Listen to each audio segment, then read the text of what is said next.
नमस्ते मित्रों। कुछ सोशल मीडिया में भ्रामक चीज़ें हमेशा चलती रहती हैं। जैसे कि एक पोस्ट अभी मैं देख रहा था,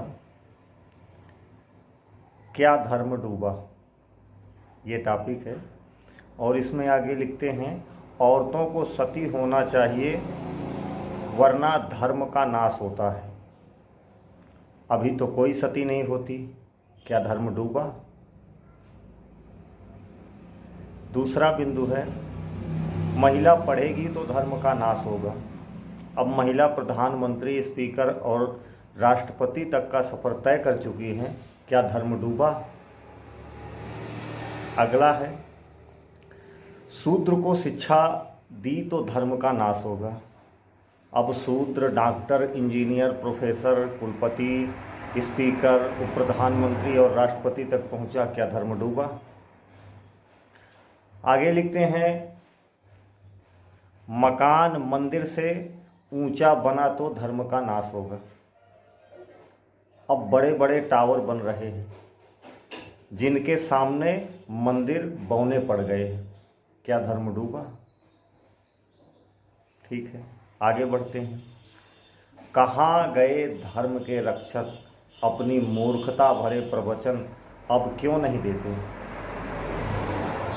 समाज हित में विज्ञान का ज्ञान बढ़ाना है और अंधविश्वास मिटाना है। धर्मवाद का खात्मा और विज्ञानवाद को बढ़ाना है। नीचे लिखते हैं, जय भीम, जय भारत। अब देखो, इसमें थोड़ा सा मूर्खता आपको बताते हैं। सनातन धर्म एक ही है जो सनातन है। शेष सभी पंथ हो सकते हैं, संप्रदाय हो सकते हैं, मजहब हो सकता है, कोई कल्ट हो सकता है अंग्रेजी में, या रिलीजन। इन सब की मीनिंग्स अलग अलग है, मायने सबकी अलग है, क्योंकि धर्म एक ही होता है। धर्म, उसके विपरीत जो होगा वह अधर्म होगा। तो जब हम धर्म की बात करते हैं तो उसके विपरीत में अधर्म अपने आप समझ लेना चाहिए। धर्म, अब धर्म क्या है। धर्म जो धारण के योग्य है। अब इसमें जो धर्म के लक्षण हैं वो 10 लक्षण बताए गए हैं मनु स्मृति में। तो वो तो कोई पढ़ेगा नहीं, क्योंकि बुद्धि से सभी पैदल हैं। तो आप ऐसा करिए कि धर्म के 10 लक्षण आप गूगल में टाइप करना, धर्म के 10 लक्षण मनु स्मृति के अनुसार, तो आपको श्लोक मिल जाएगा, अध्याय मिल जाएगा, कौन से अध्याय का किस संख्या का श्लोक है, कौन से नंबर का, वो आप पढ़ करके वो धर्म के 10 लक्षण समझिए। मैं मोटा मोटा समझाता हूँ। धर्म जो धारण करने योग्य है, अर्थात जैसे पुण्य और पाप। पुण्य धर्म है, पाप अधर्म है। आगे बढ़ें तो चोर है, वह क्या है, अधर्म है। चोरी करना अधर्म है। उसके विपरीत सकारात्मक काम करना उसके अनुसार, तो वह धर्म है। अर्थात जो भी आप अगर अहिंसा करते हैं, अहिंसा के आप योतक हैं, तो धर्म है। अगर आप हिंसा करते हैं, किसी को मारते हैं, उसका मांस भक्षण करते हैं, हिंसा अपितु किसी भी प्रकार की हो सकती है, जो बलि है ये भी हिंसा है। जैसे कि आज मैं जब ये वीडियो बना रहा हूँ तो आज तो खास करके समझ रहे हैं, आज बकरीद है। आज कौन सा धर्म हो रहा है, वो धर्म नहीं है, वो अधर्म है। किसी की हत्या करना अधर्म ही है, और किसी को जीवन देना या किसी का जीवन बचाना धर्म है। ये धर्म है, और मारना अधर्म है, बचाना धर्म है। ठीक इसी प्रकार हमारा, जैसे कि हमारे उपनिषद हो गए, जो हमारे धर्म ग्रंथ हैं, वो वेद हैं। उनका सार समझना है तो उपनिषद हैं। जो हमारे धर्म का सामाजिक विधान है जिससे समाज संचालित किया जाए, वो मनुस्मृति है, जिसको संविधान कहें सनातन धर्म का। तो मनुस्मृति जलाने वाले तो बहुत मिलेंगे, मनुस्मृति कोई पढ़ा हो ये नहीं मिलेगा। खैर, मैंने भी जानकारी ली, पढ़ा, लेकिन अब मुझे श्लोक तो कंठस्थ नहीं है, तो मैं ये तो नहीं बोल सकता। मैंने भी कम पढ़ा, जितना पढ़ना चाहिए उतना नहीं पढ़ा, परंतु पढ़ा, समझा कि मनुस्मृति में क्या है। तो मनुस्मृति में कोई बुराई नहीं है। हाँ, कुछ श्लोक जो अंग्रेजी शासनकाल में प्रक्षिप्त किए गए उनमें बुराई है, लेकिन उसमें हम लोग बताते हैं कि ये प्रक्षिप्त है, ये सही है। आप जाइए आर्य समाज के किसी भी विद्वान से पूछिए कि मनुस्मृति वास्तविक कहाँ मिलेगी, और उसे लेकर के पढ़िए, तब पता चलेगा आपको। अब मैं टॉपिक पर वापस आता हूँ। इसमें कहा गया है औरतों को सती होना चाहिए। सनातन धर्म के धर्म ग्रंथ, जो धर्म है, मैंने पहले बताया जो धर्म है, क्योंकि यहाँ क्या धर्म डूबा, ये तंच मारा गया है, व्यंग। तो जो धर्म है वो सनातन है। सनातन धर्म के जो धर्म ग्रंथ हैं वह वेद हैं, जो विधान है वो मनुस्मृति है, जो सार है उनका कम शब्दों में या कम टेक्स्ट में समझने के लिए जो हमारे पास ज्ञान है, उसके लिए हमारे पास उपनिषद है। तो उपनिषदों के अनुसार या वेद के अनुसार या मनुस्मृति के अनुसार कोई सती प्रथा सिद्ध नहीं कर सकता, और ना ही ये बहुत पुराना चलन है।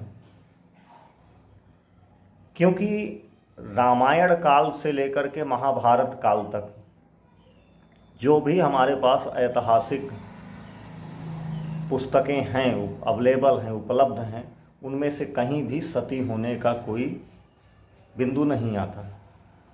रामायण में महाराज दशरथ श्री रामचंद्र जी के पिता,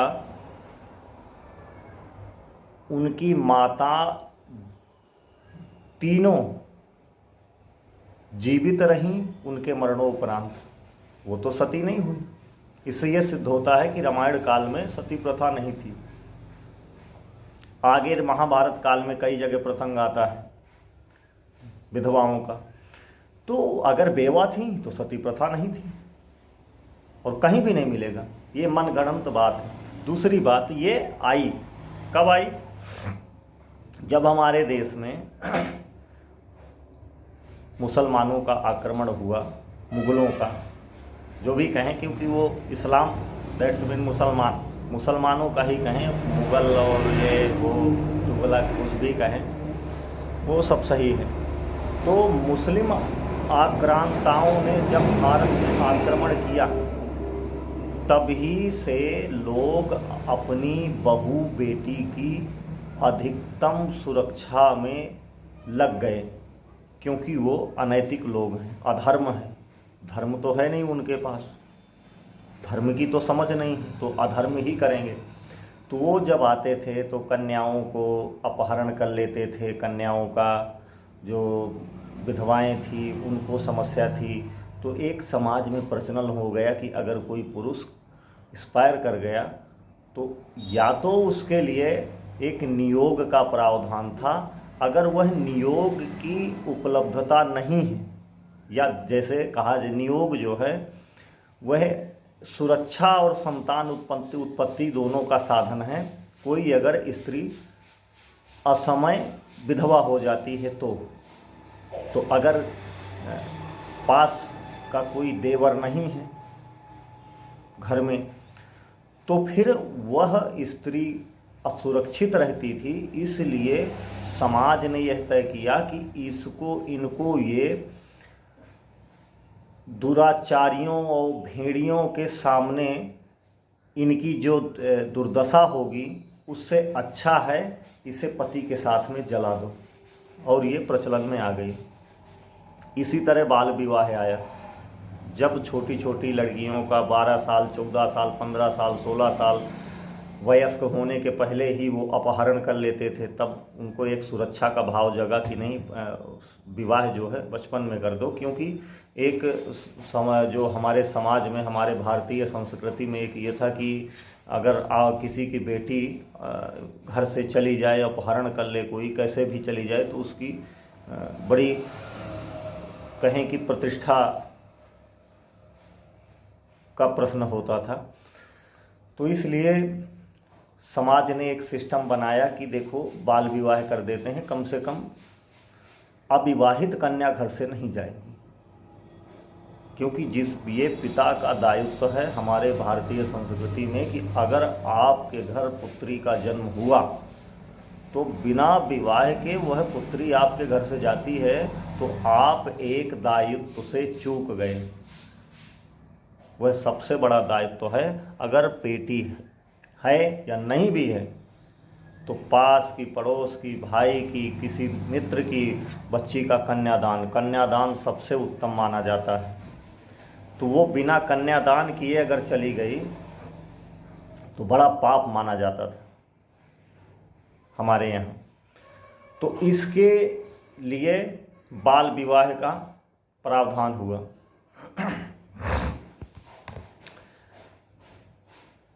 तो जो सती प्रथा है उसका कोई लिखित प्रमाण धर्म में नहीं है।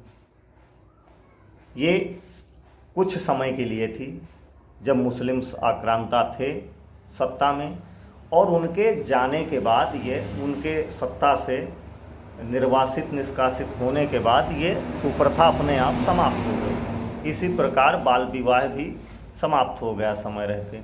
तो इससे धर्म का कोई लेना देना नहीं है, एक सामाजिक प्रथा थी। दूसरी चीज़, नारी की शिक्षा से। अब नारी की शिक्षा पर जब आप जाएंगे तो आप पढ़िए, महर्षि दयानंद सरस्वती जी ने लिखी है एक पुस्तक सत्यार्थ प्रकाश। उसमें आपको पता चल जाएगा, पहले समुल्लास में ही बता दिया गया है कि नारी के अधिकार संपूर्ण हैं। नारी का यज्ञोपवीत, जिसे जनेऊ संस्कार कहते हैं, वो भी हो सकता है। नारी पढ़ने की भी सामान्य अधिकार हैं धर्म के आधार पर। वेद और मनुस्मृति के आधार पर उन्होंने सत्यार्थ प्रकाश में प्रथम समुल्लास में सब कुछ बताया है। आप वहाँ पढ़ लीजिए, आपको मिल जाएगा।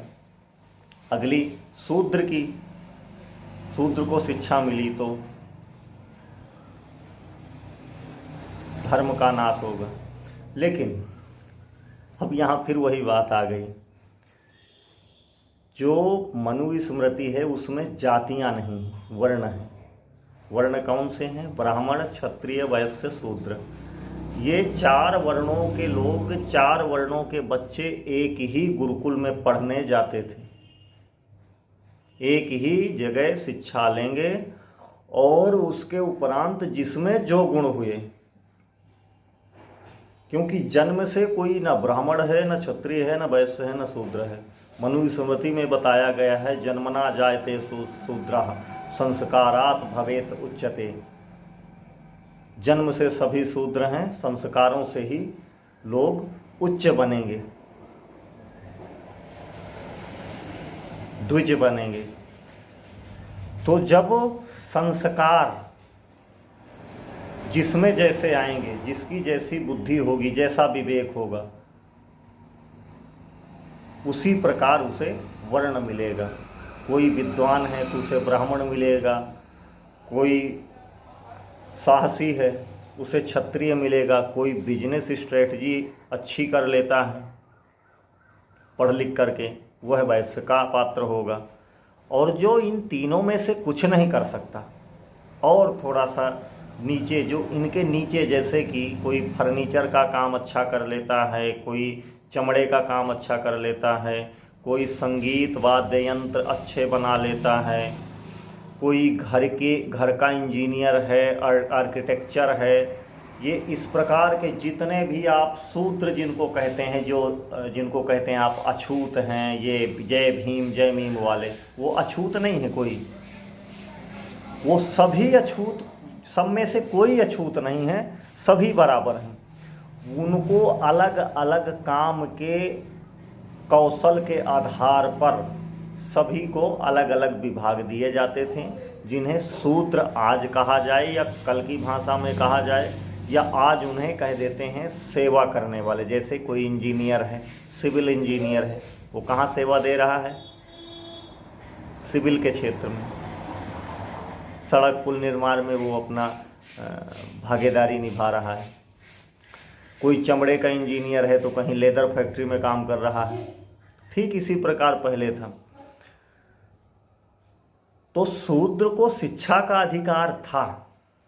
कहने का तात्पर्य ये हुआ, मनुस्मृति अगर पढ़ें तो, क्योंकि बुद्धि तो बंद पड़ी है, मनुस्मृति जलाने वाले कभी पढ़ेंगे है ही नहीं, क्योंकि उन्हें जलाने से आनंद आता है। पढ़ेंगे तो बुद्धि आएगी, और बुद्धि उनके है नहीं, इसलिए वो पढ़ेंगे नहीं, तो मूर्ख के मूर्ख ही रहेंगे। अगला जो आता है, मंदिर से घर ऊंचा बना तो धर्म का नाश हो। भैया, मुझे लगता है कि शास्त्र पढ़े तो है ये नहीं हो, जानते भी कुछ नहीं हो। ये एक जगह जहाँ पर मंदिर बनाया जाए, जैसे राम मंदिर अयोध्या में, उसकी ऊंचाई जो होगी, वहाँ पर उससे ऊंची कोई भी बिल्डिंग, जिसे इमारत कहते हैं, बना दी जाए, तो जो प्राकृतिक बिजली है उसकी ग्राउंडिंग ना होने के कारण वह बिल्डिंग ध्वस्त हो जाएगी। ये साइंटिफिक रीजन है। मंदिर में प्रायः देखा होगा आप, जो मंदिर का केंद्र होता है, सबसे शिखर, ऊंचाई, चोटी जिसको कहें, उसमें एक त्रिशूल, वो भी लोहे का। लोहे का ही क्यों, सोने का भी हो सकता है, पर क्यों लोहे से कनेक्ट क्यों किया जाता था उसे बता रहे हैं। उसकी एक ग्राउंडिंग की जाती थी ज़मीन से, ताकि वो जो बिजली का आकर्षण है, प्राकृतिक बिजली का, गर्जना के समय, वह जो सबसे ऊंची इमारत होगी, उसमें जहाँ भी लोहा होगा उससे टकराएगी पहले, तो जो आसपास के खतरे हैं वो टल गए। इसलिए जहाँ जिस क्षेत्र में बड़ी बस्ती हो, वहाँ पे एक मंदिर और सबसे ऊंचा, और उस मंदिर के शिखर से ग्राउंडिंग कर दी जाती थी, ताकि आसपास के क्षेत्र में कोई दुर्घटना ना हो, कोई बिल्डिंग आर्किटेक्चर कोई गिरे ना प्राकृतिक बिजली से। तो ये सभी मूर्खतापूर्ण बातें बंद करके थोड़ा, अगर दिया है भगवान ने यहाँ, तो पढ़ लिया करो। शेयर करने से कुछ नहीं होता। मुझे लगता है कि पूरी तरह भीमराव अंबेडकर को ही पढ़ लें, जिनको बाबा साहब कहते हैं आप। मैं उन्हें डॉक्टर भीमराव रामजी अंबेडकर जी कहता हूँ। और अंबेडकर नाम पर भी आप जाएंगे तो पता चलेगा कि कितने ज़्यादा शोषित वंचित थे, किसने स्कॉलर दी, सब पता चल जाएगा। किसने अपनी कन्या का विवाह किया, तब वो कोई डॉक्टर साहब, आपके बाबा साहब कानून मंत्री नहीं थे। छात्र जीवन था, और छात्र जीवन में किसी ब्राह्मण ने एक शूद्र को कन्या दी थी। तो ये तो मूर्खतापूर्ण है आपकी बातें, जितनी भी आप कर रहे हैं। और शूद्रों का बड़ा शोषण हो रहा था, और जो पढ़ाने वाले थे वो सवर्ण थे। तो शिक्षा सावर्ण ने दिलाई, स्कॉलर सवर्ण राजा ने दी विदेश में पढ़ाई करने के लिए, और आप कहते हैं वाह बड़ा शोषण हो रहा था। मूर्खों, थोड़ा पढ़ लिया करो कभी कभी। धन्यवाद, नमस्कार। फिर मिलेंगे किसी विषय के साथ।